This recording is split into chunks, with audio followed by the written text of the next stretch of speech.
Buenas tardes a todos. Soy alumno de la Universidad ESPRO.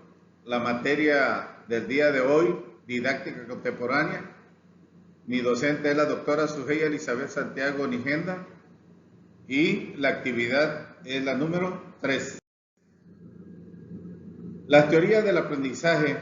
En la lectura explica que las teorías del aprendizaje son modelos que ayudan a comprender cómo aprenden las personas y sirven como guía para que el docente seleccione las estrategias de enseñanza más adecuadas. No existe una teoría única que explique todo el aprendizaje. Cada una aporta elementos útiles según el tipo de conocimiento o habilidad que se desea desarrollar. El conductivismo se considera que el aprendizaje es un cambio observable en la conducta provocada por estímulos externos y reforzados mediante premios o castigos.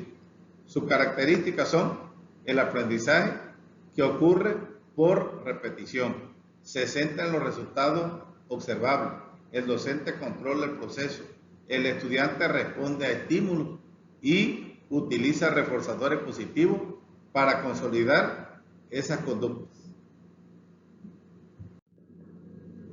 El cognitivismo sostiene que aprender implica procesar información mediante procesos mentales como la atención, la percepción, la memoria, el razonamiento y la comprensión.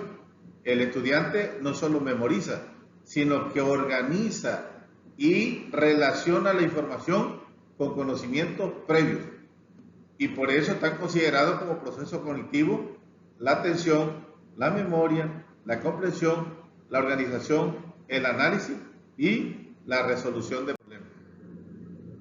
En el constructivismo, según la teoría, es lo que más influencia tiene actualmente y plantea que el estudiante construye su conocimiento mediante esa interacción con su entorno y con otras personas. El aprendizaje ocurre cuando relaciona los nuevos conocimientos con lo que ya posee. Y así podemos tener ciertas características. El alumno participa activamente, aprende resolviendo problemas, reflexiona sobre lo aprendido, investiga, trabaja colaborativamente, aplica conocimiento en situaciones reales. Y de ahí se considera que la aportación en la teoría, según la taxonomía de Bloom, en esta lectura explica que la taxonomía de Bloom organiza los objetivos educativos según el nivel de complejidad del aprendizaje. En primera, el dominio cognitivo, y esto se refiere al desarrollo intelectual. Recordar es recuperar información aprendida, comprender es interpretar y explicar información, y aplicar, que es utilizar conocimiento para resolver problemas. Y por último, analizar, según la teoría de Bloom, es decomponer la información para identificar relaciones. Y de ahí se considera que evaluar es emitir juicios fundamentados, crear, diseñar productos nuevos y en sí, de ahí viene, según la teoría, el dominio afectivo, que está relacionado con los valores, la actitud, la motivación, las emociones, la cual busca desarrollar personas comprometidas en su aprendizaje. En lo que respecta a la educación basada en competencias, la lectura indica que la educación actual pretende desarrollar competencias integrales, es decir, esa capacidad de aplicar conocimiento, habilidades y valores para resolver todos los problemas en distintos contextos. La competencia incluye saber, que es conocimiento, saber hacer, que son habilidades, saber convivir, que son actitudes sociales, y saber ser, que son nuestros valores. El aprendizaje deja de enfocarse únicamente en memorizarse en los contenidos. De acuerdo al nuevo rol del docente, actualmente el docente debe motivar, orientar, acompañar, diseñar experiencias, facilitar recursos, evaluar continuamente. El estudiante participa en la construcción del conocimiento. Entonces, Consideramos que la metodología de enseñanza nos recomienda utilizar metodologías activas porque favorece un aprendizaje más significativo. Entre ellas, el aprendizaje basado en problemas, aprendizaje colaborativo, aprendizaje por proyectos. Desde luego la investigación no puede quedar ajena. Estudio de casos, descubrimiento guiado, y cada metodología debe seleccionarse según el propósito educativo. Y continuamos con la evaluación. La evaluación debe servir para mejorar el aprendizaje. Y aquí se consideran los tipos de evaluación. Empezamos con el diagnóstico, que es antes de iniciar. Y aquí determina los conocimientos previos, la diagnóstica. Y continuamos con la formativa, que es durante el proceso, la cual permite hacer ajustes. Y, por ende, la sumativa, que al finalizar valora los resultados obtenidos. La evaluación debe proporcionar retroalimentación constante al estudiante. Y no podría faltar la herramienta didáctica. El artículo dedica un apartado a estrategias concretas para facilitar el aprendizaje. Y iniciamos con organización.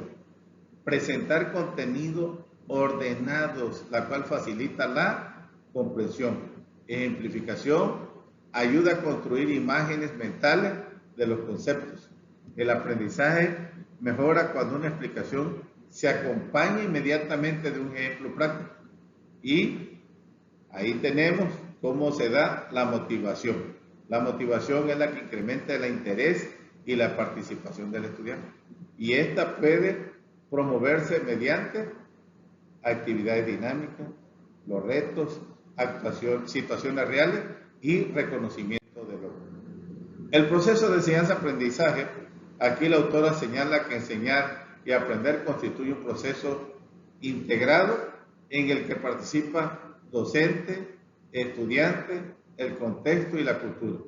No se trata solo de transmitir información, sino de construir conocimiento mediante esa interacción y la comunicación. El aprendizaje depende de las estrategias docentes, la participación del estudiante, el ambiente educativo y las relaciones sociales. ¿Cuál es el papel del docente? La lectura considera que el profesor tiene una función fundamental en la formación del estudiante y esta debe orientar, acompañar, diseñar actividades, estimular la investigación, desarrollar competencias, formar personas reflexivas. Además, actúa como modelo de valores y de pensamiento. El constructivismo, este artículo presenta el constructivismo como el fundamento principal del proceso educativo. Aprender significa construir significado a partir de la experiencia y de esa interacción con otras personas. Los autores citados coinciden que el conocimiento se construye mediante la reflexión, la experiencia, esa interacción, la participación y sobre todo el contexto. ¿Qué tanto tiene que ver la influencia del contexto? La autora destaca que el contexto educativo condiciona el aprendizaje, la cual influye en factores como el ambiente escolar, la cultura, la familia, experiencias personales, interacción entre compañeros, participación de docentes. El aprendizaje cambia dependiendo del entorno donde ocurre.